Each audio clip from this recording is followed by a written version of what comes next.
Tito in this. Oh, So man. look, this weekend I got to talk about this. Chuck Liddell versus Tito Ortiz. Trace, not a rubber match because Chuck has 2 wins over Tito Ortiz. Can I be honest with you, Mr. Bisping? No, I want you to lie to me. Of course. I am. I would love to root for Tito in this fight.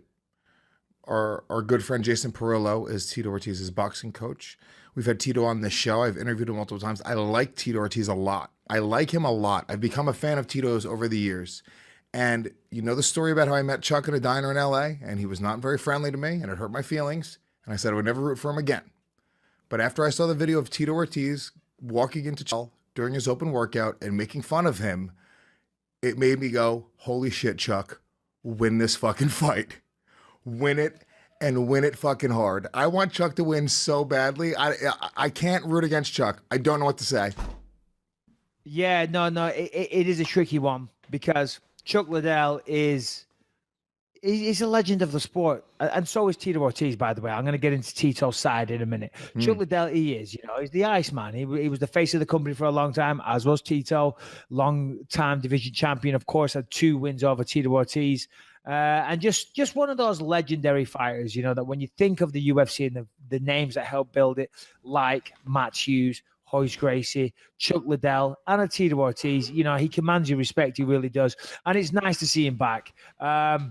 Tito Ortiz on the other side, as you said, he came on the show, and God bless him. And Chuck Liddell tried to come on the show today. We had a slight, I think he's in a place with no cell phone signal because we couldn't hear him. It sounded like he was patching in from another dimension, like, the Poltergeist movies back in the day. Yes. And like the reception was coming through the TV. Caroline, that's what it sounded like. Caroline, walk toward the light. Yeah, I don't know what that is, but okay, I'm assuming that's a Poltergeist reference. That was my impression of the little fucking the girl. midget lady who's like, Caroline. Oh, the midget lady. I forgot about her. Yeah, the fucking psychic bitch. Yeah. Hey, whoa, bitch. Don't disrespect women. Don't disrespect any genders on this show. Please have a little respect. No, Lewis. we disrespect all genders so then we can get away with everything we want to. All right. Fair. Okay, I'll take that. Where were we? Oh, Chuck Liddell. Yeah. So no, sorry. But Tito Ortiz, as you say, came on the show. It's very gracious of him. And Jason Perillo, very, very close friend of mine, yours, and the show, of course, is his coach. So you're torn, because Chuck's a legend, Tito's a legend. Tito's kind of on my team. So what do you do? And all the rest of it. I'll say this: may the best man win. But what you're saying is, Lewis, you weren't a fan, were you not, of last week when Tito was heckling Chuck at the open workout? You didn't like that? Did you see it? I did see it. Unlike Yair Rodriguez's elbow, I did see that. Yeah, all right, there we go. See, we're doing our research. Yeah, I didn't. See? It's not even that I didn't like it. I didn't give a fuck. Good for Tito. Tito's doing what he has to do. Good for Tito. He's supposed to do that. I'm not hating on Tito for that. I'm not actually, it's not that I'm like, oh, well, fuck Tito now. I don't like that. It's more or less my reaction, my visceral, like, this is the way that I felt when I watched that. I went, I want Chuck to win. It clicked in me. I was like, if I had to pick one right now who I want to see win the fight, it's Chuck Liddell.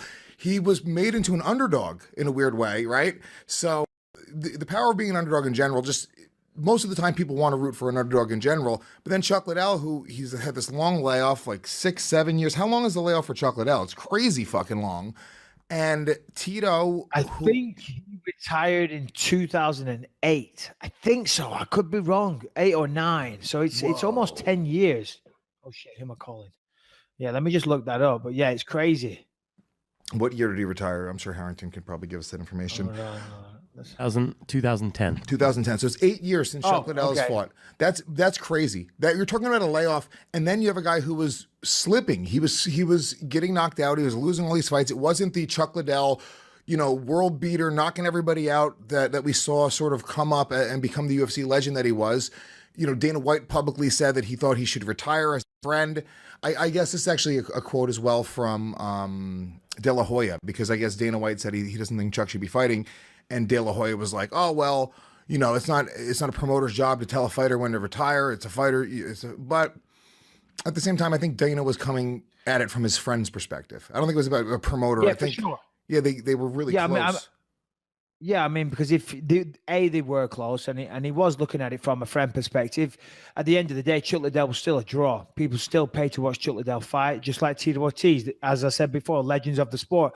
But in his last fight against Rich Franklin, he got knocked out hard, which was a shame because he was winning that fight. He just got caught with a good shot. Prior to that, Shogun, that was a KO, and Rashad Evans. So it was 3 KOs in a row. He beat Vanderlei. That was a classic fight, and then lost 2 more before that as well. So, yeah, the losses were racking up. He'd had a legendary career. He'd earned a lot of money. And then, of course, he got that deal with the UFC as well, the ambassador deal. So he didn't really need to fight. But he's back, and God bless him, and because it takes a lot to come back after all that time.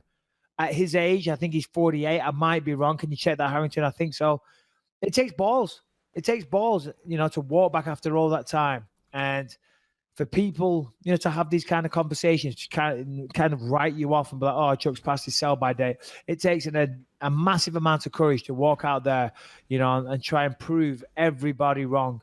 And at that open workout that you're talking about there, everybody said, well, pardon me, everybody. I saw a lot of reports saying Chuck didn't look good. So I went away and watched it because I was kind of intrigued. And I actually thought he looked pretty good on the pads. There was decent speed. There was good power. He still had those looping, dangerous shots that he used to knock a lot of people out with. He has a very almost unique way of throwing those looping shots, and he was putting together the combinations pretty quick. Is he a little bit older, a little slower? Of course he is. He hasn't fought in a long time, but still a dangerous man, in my opinion. Fuck yeah, he is. I mean, the reality is they say that the power is the last thing to go. Chuck Liddell will always have that power. And also there's something about, I don't care how much time has passed. I don't care how many times Tito Ortiz has won. Chuck Liddell fucked him up twice. Didn't just fucking, it wasn't like a close decision. Chuck Liddell put a beat down on Tito Ortiz 2 separate times. Wasn't even close. Was it both first round knockouts? No, they weren't first round. I think it was second round or third. The one UFC 66, that was the second one. I was on that card. I opened up the pay-per-view. That was my first ever contracted UFC fight after the Ultimate Fighter. I think it was round 2 or round 3. It was a TKO. Chuck was covering up from a barrage of punches. Sorry, Tito was covering up from a barrage of punches. Went down and Chuck finished it. And that's the big thing. I was with Jason Perillo last Friday. We went out to a fight. One of my sparring partners when I was active, Moses Murrieta, was fighting in OC, and he got a nice second round stoppage. Afterwards, we went and had a couple of beers and had something to eat. And we were talking about the fight. And actually, Chuck's manager joined us, Dave Thomas, who helped facilitate the call that we tried today. Maybe we'll try again in a little bit. The Wendy's guy? No, I don't know who the Wendy's guy is. Dave Thomas, that's his name. I'm sorry. That was a good one. No, I have no idea who that is. But yeah, it was kind of weird, because we got Chuck's manager, but Tito's coach, and we're going back and forth. And that's the big thing. How is Tito going to be in there?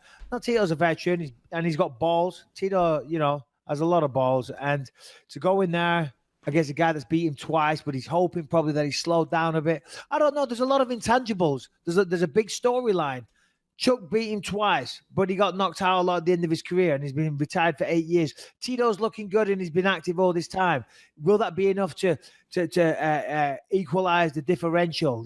So I guess we'll find out this weekend. Saturday night live at the Forum. I'll be there. Got some tickets. Are you going? Looking forward to it. Yeah.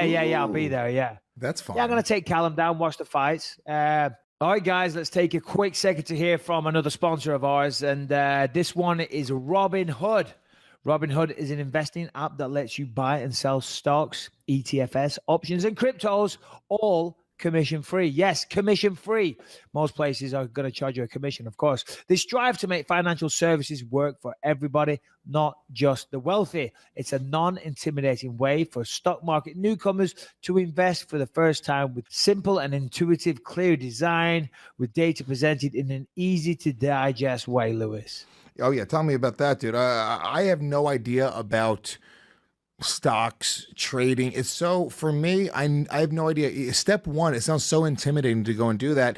And then Robinhood comes along and they make it as easy as pie. Simple as that, dude. If you can count, you can use the Robinhood app, okay? Other brokerages charge up to $10 for every trade. Robinhood doesn't charge your commission. It's commission-free trades on everything you have. The easy to understand charts and They have easy to understand charts and market data. Place a trade in just 4 taps on your smartphone. 4 taps, holy shit, now you're a big time Wall Street investor. I think it's awesome. And to be honest with you, you learn by doing. This is a great way to sort of understand how it all works, learn how to invest as you build your portfolio, discover new stocks, and track favorite companies with personalized news feeds. Yeah. There's customized notifications for price movements so you never miss the right moment to invest. This is it. If you want to learn how to do this, everyone has. Since I was a little kid, I was always interested in stocks. This is the best way to do it. So, Michael Bisping, how can they get involved with this? Well, I was just going to say, if you want to do this and you want to start learning, what better way to do it than have free stock in a company like Apple or Ford or Sprint? And guess what? We have just that for you. Wow. Robinhood is giving listeners a free stock like Apple or Ford to help you build your portfolio. So here's what you do. Sign up at believe.robinhood.com. That's believe, BELIEVE.robinhood.com. Okay? So there you go. We got free stock for you. What does Robinhood do? He steals from the rich and he gives to the poor. That's basically what we're doing. We're not saying you're poor. We're not saying that I'm rich. Lewis is one of them. I don't know which one. Okay? But if you go to believe.robinhood.com, you can get involved. All right. Where were we?